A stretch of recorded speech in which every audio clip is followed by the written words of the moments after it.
அன்பும் அருளும் என்றும் நின்று நிலவட்டுமாக. ஆமீன். கண்ணியமிக்க அல்லாஹ்வுடைய நல்லடியார்களே, அல்லாஹ் நமக்கு ஒரு மாபெரும் ஞானத்தை கொடுத்திருக்கிறான். நம்மை எல்லாம் இஸ்லாமுடைய மார்க்கத்திலே நம்மை ஆக்கி வைத்திருக்கிறான். இந்த உலகத்திலேயே வழங்கப்பட்ட ஞாபகத்திலேயே அளப்பெரிய ஞாபகம் இஸ்லாமுடைய ஞாபகம். அல்லாஹ் குர்ஆனிலே அல்-யௌம அக்மல்து லக்கும் தீனக்கும் வ அத்மம்து அலைக்கும் நிஅமதி என்று சொல்கிறார். என்னுடைய அருள்குறையை நான் உங்களுக்கு சம்பூர்ணமாக்கிவிட்டேன். இஸ்லாம் என்ற என்னுடைய நியாமத்தை நான் உங்களுக்கு பரிபூர்ணமாக வழங்கிவிட்டேன் என்பதாக அல்லாஹ் சொல்லி காட்டுகிறார். ஆக நாம் சிந்தித்து பார்க்க வேண்டும். நமக்கு கொடுக்கப்பட்ட ஞாபகத்திலேயே ஆகப்பெரிய ஞாபகம் இது இஸ்லாமுடைய ஞாபகம். அதை ஞாபகமாக நாம் கருத வேண்டும். அது மட்டுமல்லாமல் நம்முடைய வாழ்க்கையுடைய நடைமுறை அது இஸ்லாத்தினுடைய நடைமுறைப்படி வாழ்வதும் ஒரு ஞாபகமாக இருக்கிறது. நம்ம எல்லாம் இந்த உலகத்தில் எத்தனையோ நபர்கள் எத்தனையோ முஸ்லிம்கள் பெயரளவில் முஸ்லிமாக வாழ்ந்திருக்கு. அவர்களுடைய எந்தவித இஸ்லாத்தினுடைய நடைமுறையும் இல்லாத ஒரு சூழ்நிலையில் இந்த உலகத்தை வாழ்ந்து கொண்டிருக்கிறார்கள். அப்படியெல்லாம் அல்லாமல் அல்லாஹ் நம்மை இஸ்லாத்தினுடைய நடைமுறைப்படி வாழ வைத்திருக்கிறான். அதுவும் ஒரு ஞாபகம் தான். ஆனால் அந்த நாம் செய்யக்கூடிய அந்த நடைமுறை என்பது அது எந்த அளவுக்கு இஸ்லாத்தை வியாபித்திருக்கிறது என்பதை நாம் சற்று சிந்தித்து பார்க்க கடமைப்பட்டிருக்கிறோம். ஒரு மூமின் ஒரு முஸ்லிம் இந்த உலகத்திலே இஸ்லாத்தினுடைய முறைப்படி அவனுடைய நடைமுறைகள் இருக்க வேண்டும் என்று சொன்னால் அவன் எல்லா ரீதியிலும் இஸ்லாத்தினுடைய நடைமுறையை அவன் பின்பற்ற வேண்டும். அரசியலோ ஆன்மீகமோ சமூகமோ தனிமனித வாழ்க்கையோ அதே போல பொருளாதார வாழ்க்கை குடும்பத்தினுடைய வாழ்க்கை எல்லா ரீதியிலையும் அவன் இஸ்லாத்தை அவனுடைய அந்த நடைமுறை என்பது அது இஸ்லாத்தை பிரதிபலிக்கக்கூடியதாக இருக்க வேண்டும். அப்பொழுதுதான் ஒரு உண்மையான முஸ்லிமாக அவன் அல்லாஹ் அவனுக்கு கொடுத்த ஞானத்தை அவன் சரிவர உபயோகித்திருக்கிறான். அதற்கு அல்லாஹ்விற்கு நன்றி செலுத்திக் கொண்டிருக்கிறான் என்பதுதான் அது அவருடைய நடைமுறையின் மூலமாகத்தான் அது தெரிய வரக்கூடியதாக இருக்கிறது. ஆக அல்லாஹ் நமக்கு இஸ்லாத்தை கொடுத்திருக்கிறான். இதிலே நாம் முக்கியமாக அந்த இஸ்லாத்தினுடைய நடைமுறை என்பதிலே நாம் முக்கியமாக பார்க்க வேண்டிய விஷயம் என்னன்னு சொன்னால் நம்முடைய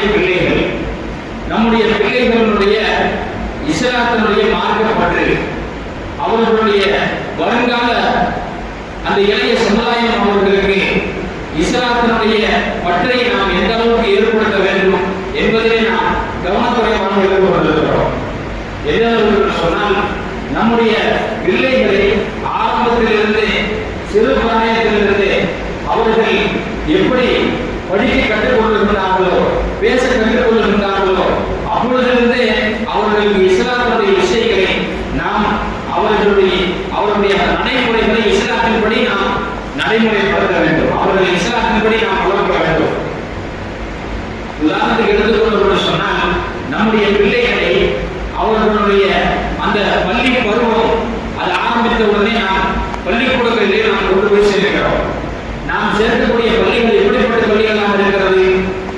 இந்துத்துவ கொள்கைகளை அல்லது இஸ்லாத்திற்கு மாறான கொள்கைகளை போதிக்கக்கூடிய கல்விக்கூடங்களாக இருக்கிறது. அப்படிப்பட்ட சூழ்நிலை நாம் பார்த்தோம் என்று சொன்னால் நம்முடைய பிள்ளைகள் நம்முடைய வீட்டிலிருந்து புறப்படும் போது முஸ்லிம்களாக புறப்படுகிறார்கள்.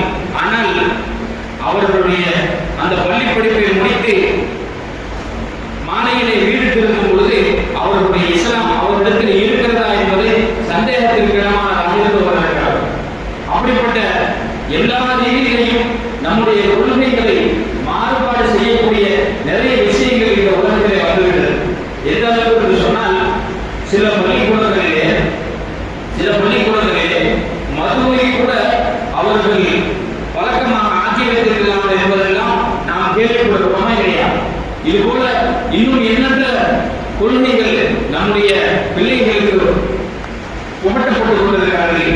நம்முடைய பிள்ளைகளுக்கு கற்றுக்கொள்ளப்பட்டுக் கொண்டிருக்கிறார்கள். நாம் சிந்தித்து பார்க்க வேண்டும். நாம் சரியான முறையிலே நம்முடைய தீனை நம்முடைய சொன்னபடி அவர்களுடைய நடைமுறைகளை நாம் ஆக்கியிருந்தோம் என்று சொன்னால் எவ்வளவுதான் கொள்கை மாறுபாடுகள் ஏற்பட்டாலும் கூட நம்முடைய பிள்ளை அது இஸ்லாத்தினுடைய முறைப்படிதான் அது வளரும். எந்த கொள்கையும் அதை ஒன்றுமே செய்ய முடியாது. அந்த அளவிற்கு ஒரு ஆணிக்கமானதாக இருக்கும். பச்சை மரத்தில் ஆணி அடித்தார் போல என்று சொல்வார்கள். சிறு பிள்ளையினுடைய மனதிலே எது பதிய வைக்கப்படுகிறதோ அது மௌத்து வரை அதனுடைய மனதிலே இருக்கும். நம்முடைய பிள்ளைகளுடைய முக்கியமான காலகட்டம் அந்த குழந்தை ஆகும். அதை சரியான முறையில் நாம் தீனி அவர்களுக்கு கொண்டு போய் சேர்க்க வேண்டும். நாம் நம்முடைய உலக கல்விக்கு மட்டும் முக்கியத்துவம் கொடுத்துவிட்டு நாளை நம்முடைய பிள்ளைகளுடைய வாழ்க்கை அது இந்த உலக வாழ்க்கையாக இருக்கட்டும். இஸ்லாத்தை பற்றி எதுவுமே தெரியாமல் இந்த உலகத்திலே வாழ்ந்து நாளை மறுமையை அவர் தொழுகையை சந்தித்தார் என்று சொன்னால் அந்த நேரத்திலே நாம் கை செய்யப்படுவதற்குண்டான எந்தவித சாத்தியங்கள் கொடுத்திருக்கிறார். சிந்தித்து பார்க்க வேண்டும். நாம் நம்முடைய குடும்பம் எவ்வளவு ஒரு மிகப்பெரிய ஒரு நல்ல நீண்டாரியான குடும்பமாக இருந்தாலும் சரி, இந்த உலகத்திலே நாம் இப்பொழுது வாழ்ந்து கொண்டிருக்கக்கூடிய இந்த மோசமான காலகட்டத்திலே கொள்கையின் ரீதியான விஷயங்கள் எவ்வளவு நம்முடைய மனதிலே மாறுபாடுகளை ஏற்படுத்துகிறது என்பதை நாம் வியாபித்து பார்க்கும் பொழுது அது மிகவும் நம்மை அச்சுறுத்தும் அளவிற்கு அந்த கொள்கை ரீதியான விஷயங்கள் வந்துவிட்டது. நாம் எவ்வளவுதான் நல்ல தீதாரியான குடும்பமாக இருந்தாலும் கூட நாம் நம்முடைய பிள்ளைகளை கண்காணிக்க வேண்டும். நம்முடைய பிள்ளைகளுக்கு எப்பெல்லாம் அவர்களை கண்டிக்க வேண்டுமோ அப்படியெல்லாம் அவர்களை கண்டித்து அவர்களுக்கு தீனை மார்க்கத்தினுடைய நடைமுறையை அவர்களுக்கு சொல்லிக் கொடுக்க வேண்டும். சிந்தித்து பார்க்க வேண்டும். அதற்கு யாக்கூப் அலைஹிஸ்ஸலாத்து வஸலாம் அவர்கள் எப்படிப்பட்ட நபி? அவர்களுடைய குடும்பமே நபிமார்களுடைய குடும்பம் தான். எந்த ஒரு நபிக்கும் எந்த ஒரு நபி குடும்பமே அப்படி கிடையாது. ஒண்ணு தந்தை நபியாக இருப்பார், மகன் நபியாக இருப்பார், அவ்வளவுதான். ஆனால் அவர்களுடைய குடும்பத்திலே யாக்கூப் அலைஹிஸ்ஸலாம் அவர்களுடைய குடும்பத்திலே அவர்களுடைய மகனும் ஒரு நபி, யூசுப் அலைஹிஸ்ஸலாத்து வஸலாம் அவர்கள் ஒரு நபி. அவர்கள் எப்படிப்பட்ட நபி? அல்லாஹ் தஆலா அவர்களுடைய பெயராலேயே சூறாவை ஒரு சூறாவை இறங்கி வைத்திருக்கிறார். அவருடைய வாழ்க்கையினுடைய முழு வாழ்க்கையும் ஒரு சரித்திரமாக சொல்லி அதை அஹ்ஸனுல் கஸஸ் கூறுவதிலேயே அது மிக சிறந்த சரித்திரம் என்பதாகவும் அல்லாஹ் தஆலா தன்னுடைய திருமறையிலே ஞாபகப்படுத்துகிறார். அப்படி நாம் பார்த்தோம் என்று சொன்னால் யாக்கூப் அலைஹிஸ்ஸலாம் அவருடைய மகனும் நபி. அதே போல யாக்கூப் அலைஹிஸ்ஸலாம் அவர்களுடைய தந்தை ஹஜ்ரத் இஸ்ஹாக் அலைஹிஸ்ஸலாத்து வஸலாம் அவர்களும் ஒரு நபி. அதே போல யாக்கூப் அலைஹிஸ்ஸலாம் அவருடைய சச்சா இஸ்ஹாக் அலைஹிஸ்ஸலாம் அவருடைய அண்ணன் பெரிய அவருடைய பெரிய தந்தை அவரும் ஒரு நபி. இஸ்மாயில் அலைஹிஸ்ஸலாத்து வஸலாம் அவரும் ஒரு நபி. அதே போல யாக்கூப் அலைஹிஸ்ஸலாம் அவருடைய தாத்தா ஹஜ்ரத் இப்ராஹிம் அலைஹிஸ்ஸலாத்து வஸலாம் அவர்களும் ஒரு நபி. ஹஜ்ரத் யாக்கூப் அலைஹிஸ்ஸலாம் அவர்களை பற்றி அல்லாஹ் தஆலா 16 இடங்களிலே குர்ஆனிலே பேசுகிறார். இப்ராஹிம் அலைஹிஸ்ஸலாம் அவர்கள் எப்படிப்பட்ட நபி? அவர்களை எந்த மதத்தவரும் அவர்களை குறைபட மாட்டார்கள். இந்த மதத்தவரும் அவர்களுக்கு முக்கியத்துவம் கொடுக்கும், அவர்களை போற்றி கொள்வார்கள். அதே போல கிறிஸ்துவ மக்களும் இப்ராஹிம் அலைஹிஸ்ஸலாம் அவர்களை போற்றி கொள்வார்கள். அப்படிப்பட்ட ஒரு மிகப்பெரிய ஒரு நபித்துவ குடும்பம்.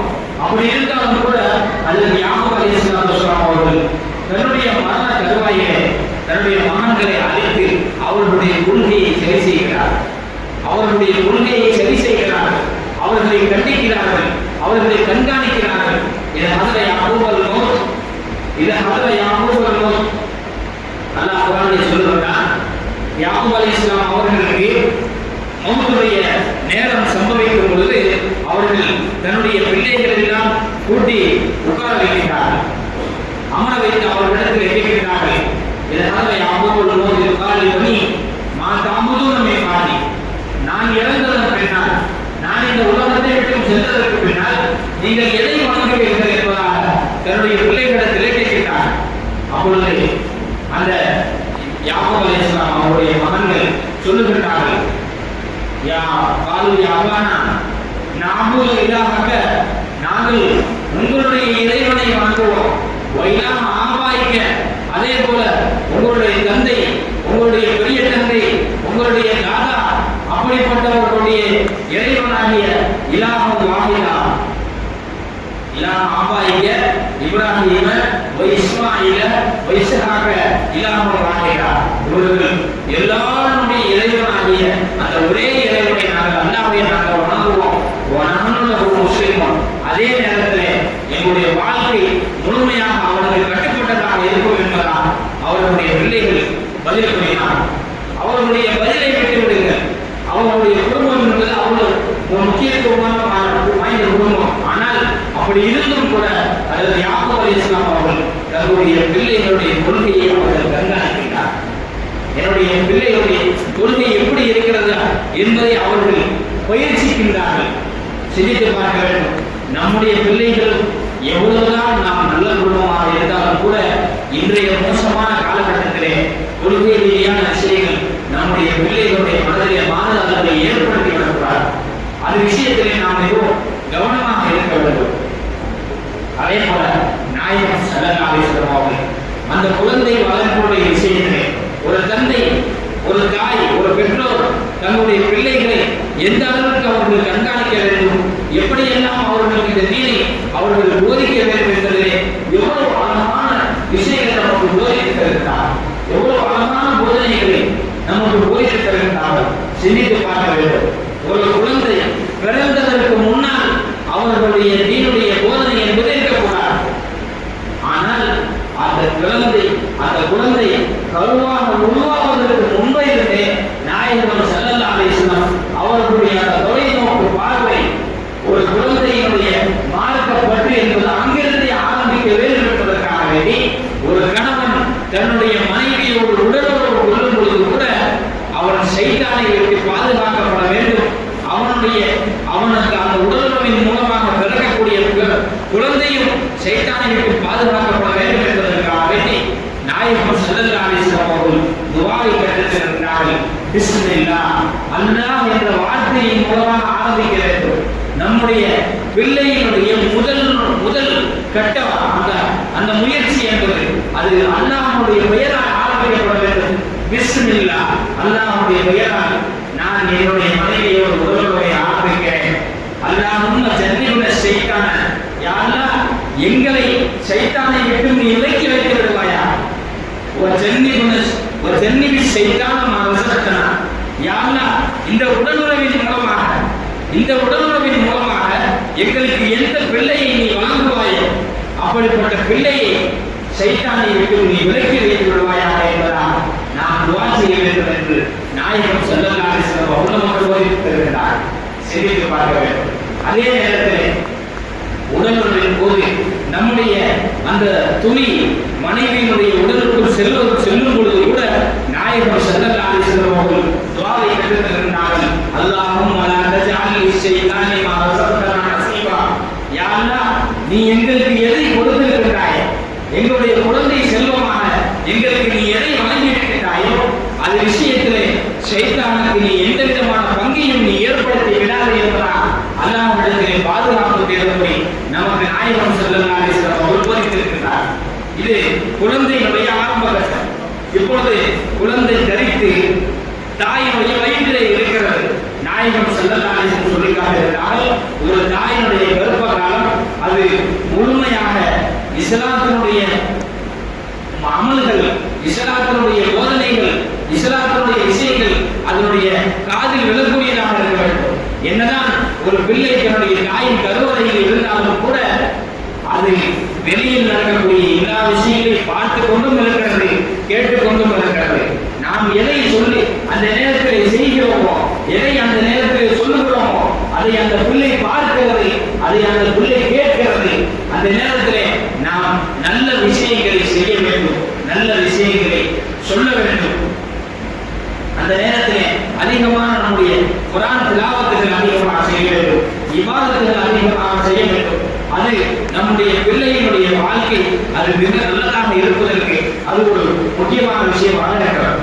அடுத்தபடியாக நாயகம் ஸல்லல்லாஹு அலைஹி வஸல்லம் அவர்கள் குழந்தை பிறந்த உடனே அதனுடைய காதில் முதன்மையாக விழக்கூடிய வார்த்தை அல்லாஹ் அக்பர். அல்லாஹ் என்ற வார்த்தை அதனுடைய காதலில் விழ வேண்டும். அதே போல குழந்தை பேச ஆரம்பிக்கும் பொழுது கூட உங்களுடைய பேச்சை நீங்கள் அல்லாஹ் என்ற வார்த்தையின் மூலமாக ஆரம்பியுங்கள். லா இலாஹ இல்லல்லாஹ் என்ற வார்த்தையின் மூலமாக கலிமாவை சொல்லிக் கொடுத்து உங்களுடைய பிள்ளைகளுடைய பேச்சை நீங்கள் ஆரம்பித்து வைங்கள் என்பதால் நாயகம் ஸல்லல்லாஹு அலைஹி வஸல்லம் அவர்கள் சொல்லி காட்டுகின்றார்கள். என்றாலும் கூட நாயகம் ஸல்லல்லாஹு அலைஹி வஸல்லம் அவர்கள் தங்களுக்கு தெரிந்த பிள்ளைகளுக்கு பனு இஸ்ராயீல் சூராவுடைய கடைசி ஆயத்திலே அல்லாஹ் தஆலா ஏகத்துவம் என்பதை அவ்வளவு விரிவாக சொல்லியிருக்கின்றார். ஏகத்துவத்தை அவ்வளவு வியாபித்து சொல்லியிருக்கின்றார். அந்த ஆயத்தை நாயகம் ஸல்லல்லாஹு அலைஹி வஸல்லம் அவர்கள் பிள்ளைகள் பேச ஆரம்பித்த உடனே அந்த ஆயத்தை அவர்கள் பிள்ளைகளுக்கு கற்றுக் கொடுப்பார்கள். அதே போல ஒரு பிள்ளை வளர்ந்து அதனுடைய வாழ்க்கையை வாழ்ந்து முடித்து அதனுடைய வாழ்க்கையை முடிவு மௌத்துடைய நேரம் சம்பவிக்கும் பொழுதும் நாயகம் ஸல்லல்லாஹு அலைஹி வஸல்லம் உங்களுடைய மௌத்தான கூடியவர்களுக்கு நீங்கள் தல்கீன் செய்யுங்கள், கலிமாவை நீங்கள் தல்கீன் செய்யுங்கள் என்பதால் நாயகம் ஸல்லல்லாஹு அலைஹி வஸல்லம் சொல்லி காட்டினார்கள். அதே நேரத்தில் கபூரிலே வைக்கும் பொழுதும் கூட பிஸ்மில்லாஹி வஅலா மில்லத்தி ரசூலில்லாஹ் என்ற அல்லாஹ்வுடைய நாமத்தால் அவர் அடக்கப்பட வேண்டும் என்பதை நாயகம் ஸல்லல்லாஹு அலைஹி வஸல்லம் அவர்கள் நமக்கு போதித்திருக்கிறார். சிந்தித்து பார்க்க வேண்டும். எவ்வளவு கொள்கை ரீதியான விஷயங்கள் நம்மிடத்திலே மாறுபாடுகளை ஏற்படுத்தி கொண்டிருக்கிறது. அந்த விஷயத்திலே நாம் நம்முடைய பிள்ளைகளையும் சிக்க வைத்துக் கூடாது என்பதிலே நாம் மிக கவனமாக இருக்க வேண்டும். அல்லாஹ் தஆலா குர்ஆனிலே ஆரம்பிக்கும் பொழுது கூட இக்ரா பிஸ்மி ரப்பிக்கல் லதீ ஹலக், உங்களுடைய அந்த இறைவனுடைய நாமத்தின் மூலமாக நீங்கள் படிப்பீராக. இக்ரா பிஸ்மி ரப்பிக்கல் லதீ ஹலக், உம்மை படைத்த இறைவனுடைய பெயரால் நீங்கள் படிப்பீராக என்பதால் நாயகம் ஸல்லல்லாஹு அலைஹி வஸல்லம் அவர்களுக்கு அல்லாஹ் தஆலா போதித்து தருகிறார். இதன் மூலமாக நாம் படிக்கக்கூடிய விஷயம் அது குர்ஆனாக இருக்கட்டும், ஹதீஸாக இருக்கட்டும், நம்முடைய பள்ளி படிப்பாக இருக்கட்டும், நம்முடைய கல்லூரி படிப்பாக இருக்கட்டும், எதுவாக இருந்தாலும் சரி நாம் படிக்க ஆரம்பிக்கும் பொழுது அல்லாஹ் கூறிய அந்த கட்டளையை நாம் நிறைவேற்ற வேண்டும். பிஸ்மில்லாஹிர் ரஹ்மானிர் ரஹீம் என்பதாக அதில் அப்துல்லாஹ் இப்னு அப்பாஸ் ரலியல்லாஹு அன்ஹு அவர்கள் நாயகம் ஸல்லல்லாஹு அலைஹி வஸல்லம் அவருடைய காலத்திலே மிகவும் ஒரு சிறந்தராயத்துள்ள ஒரு சஹாபி. அந்த சஹாபியை நாயகம் ஸல்லல்லாஹு அலைஹி வஸல்லம் அவர்கள் தன்னுடனே ஒட்டகத்தில் அமர வைத்து அழைத்து சென்று கொண்டிருந்தார். வாகனத்திலே நாம் செல்லும் பொழுது நம்மிடத்திலே ஒரு பழக்கம் இருக்கிறது. கூட ஒருவர் இருந்தார் என்று சொன்னால் அவரிடத்திலே நாம் பேசிக்கொண்டே வருவோம் இல்லையா? அதே போல நாயகம் ஸல்லல்லாஹு அலைஹி வஸல்லம் அவர்கள் ஹஜ்ரத் இப்னு அப்பாஸ் ரலியல்லாஹு அன்ஹு அவர்களிடத்திலே பேசிக் கொடுத்து கொண்டே வருகிறார்கள். சொல்லுகிறார்கள், யா குலாம், ஓ சிறு பையனே, என்னுடைய மகனே, அல்நம்துக பாத கலிமாத்தி, நான் உனக்கு சில கலிமாக்களையும் நான் உங்களுக்கு சொல்லித் தருகிறேன். நாயகம் ஸல்லல்லாஹு அலைஹி வஸல்லம் அவர்களுடைய அந்த கொள்கை ரீதியான போதையை நீங்கள் சிந்தித்து பாருங்கள். சொல்லுகிறார்கள், நான் உனக்கு சில கலிமாக்களை நான் சொல்லித் தருகிறேன். நீ அதை பாதுகாத்துக் கொள். உன்னுடைய வாழ்நாள் எல்லாம் நீ அதை பற்றி பிடித்துக் கொள். அதை பாதுகாத்து உன்னுடைய வாழ்க்கையை நடைமுறைப்படுத்திக் கொள். அல்லாஹ் உன்னை கண்டிப்பாக பாதுகாப்பான் என்பதாக நாயகம் ஸல்லல்லாஹு அலைஹி வஸல்லம் அவர்கள் சொல்லிவிட்டு சொல்லுகின்றார்கள், இதா சாலத்த மஸாலில்லா, நீ எதை கேட்டாலும் நீ கேட்க வேண்டும் என்று சொன்னால் அல்லாஹ்விடத்திலே கேள். அல்லாஹ்வை தவிர வேறு யாரிடத்திலும் கேட்காதே. உனக்கு ஏதேனும் கேட்க வேண்டும் என்று சொன்னால் அல்லாஹ்விடத்திலே கேள். அதே போல வைதஸ்தாந்த மஸ்தாயின் பில்லா, நீ ஏதாவது உதவி தேட வேண்டும் என்று சொன்னால் அல்லாஹ்விடத்திலே உதவி தேடு. ஏன்னு சொன்னால் பாலம் அன்னல் உம்மத்தல் அபிஷேகமாட் அலா ஐயஃபௌக விஷய், இந்த உலகத்தில் இருக்கக்கூடிய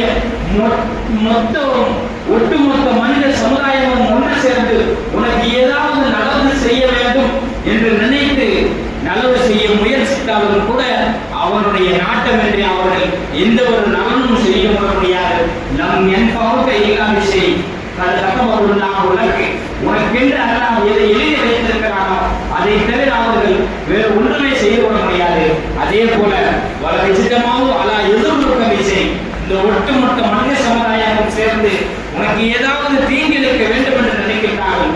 நம் எதிர்நோக்க இல்லா விஷயம் அது அலை அல்லாஹ் உனக்கு பாதகமான அல்லாஹ் எதை எழுதி வைத்திருக்கிறானோ அதை தவிர வேறு ஒன்றுமே அவர்கள் உனக்கு எந்த விதமான கெடுதியும் செய்துவிட முடியாது என்பதாக நாயகம் ஸல்லல்லாஹு அலைஹி வஸல்லம் அவர்கள் அந்த போதனையை அவர்கள் கற்றுத் தருகிறார்கள்.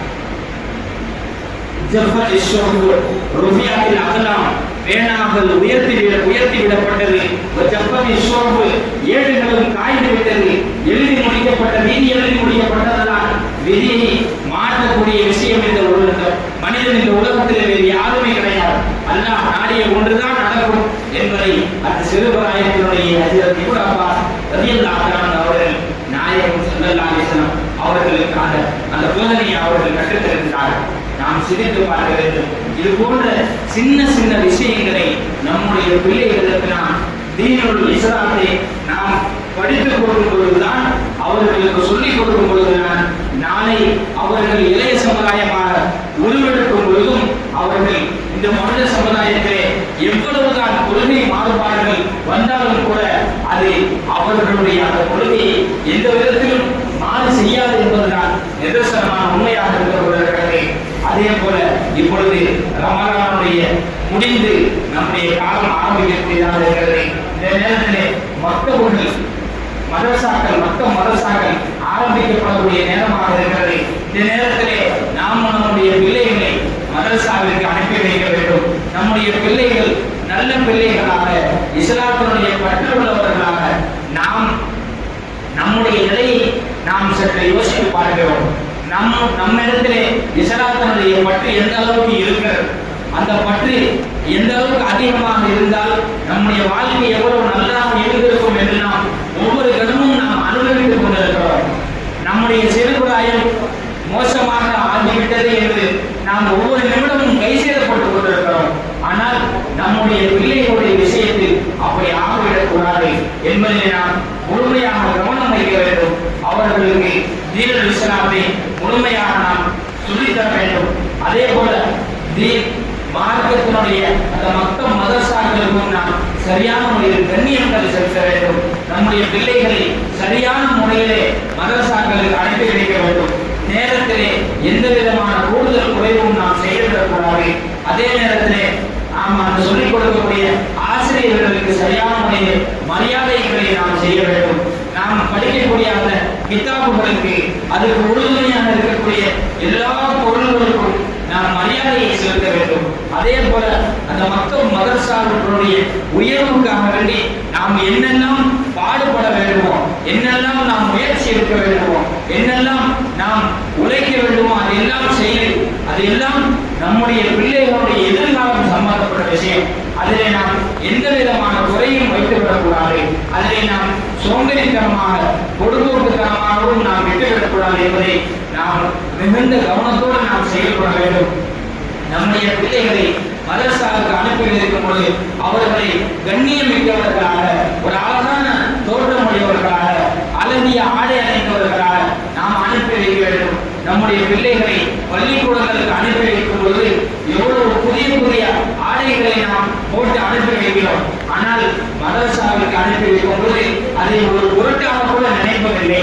நாம்